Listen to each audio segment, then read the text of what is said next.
ராக்கி பாய் கூட முந்தானத்து பீஃப் வாங்க போனோம். எல்லா கடையும் அடைச்சிருந்துச்சு. ஆனா இன்னைக்கு சீனே வேற. பாய் 1 கிலோ பீஃப்னு கேட்டா 350 ரூபான்னாரு. வாங்கிட்டு வந்துட்டேன். நீங்க பீஃப் சாப்பிடுவீங்களா சாப்பிட மாட்டீங்களா கமெண்ட்ல சொல்லுங்க. வீட்டுக்கு வந்து கோழிகளுக்கு எல்லாம் அரிசி போட்டுட்டு இவன் தான் நம்ம துரசிங்கம். துரசிங்கத்தை எடுத்துட்டு காய்கறி கடைக்கு போயிட்டு காய்கறிக்கு வாங்கிட்டு வந்தா பெரிய பையன் ஆயிட்டா என்னடா நீ பெரிய இவனா எண்ணெயே தேய்க்க மாட்டேன்னு எங்க அம்மா எண்ணெய் தேய்ச்சி விட்டாங்க.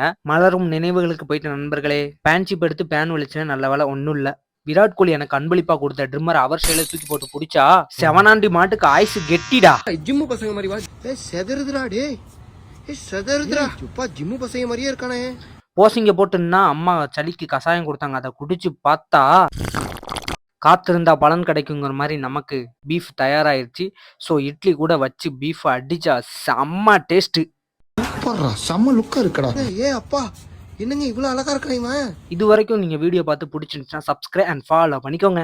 ரைட் பண்ணும்போது ஹெல்மெட் மஸ்ட் ப்ரோ. பக்காவா ரெடி ஆயிட்டு எங்க போறோம்னா குற்றாலத்துக்கு தான். வாங்க போலாம்.